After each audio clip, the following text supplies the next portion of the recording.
Well, we can only hope for the best. But talking about consumers' hopes, there is another sector that has kept consumers on unsteady ground. Priyanka has been in the middle of the real estate action all year round. Priyanka. Well, thanks for that. The action in the real estate industry in 2012 started out with the overhauling of the DCR or Development Control Regulations here in Mumbai. The state government, of course, wanted to ring in higher transparency for the consumers. Ironically, this move has led to a price increase, which means consumers will end up paying a higher price for it.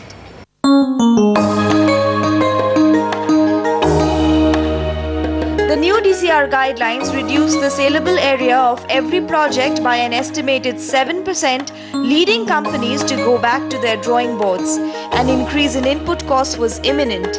Oberoi Realty was among the first to increase prices. The input cost had gone up, so we had to reflect that into sales. For an 11% price increase, Oberoi's sales dropped by 33% quarter on quarter. With dismal demand, not all companies could afford such a hit. Hence, profits dwindled.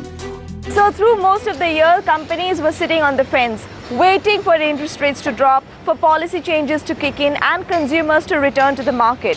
And of course, they also waited for DLF to seal its transaction in Mumbai. 2 years and countless rounds of negotiations later, Lodha developers bagged the 17 acres of NTC mill land from DLF for 2,725 crore rupees.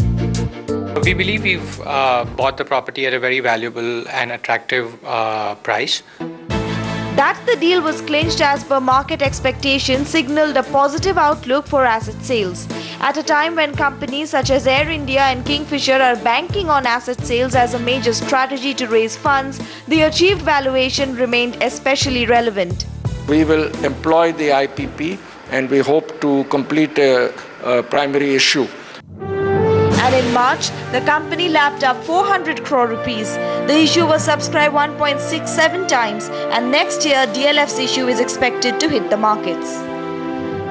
The big question is, how are they going to raise funds next year? Private equity funding, incidentally, has dropped this year. Raising debt is not an option.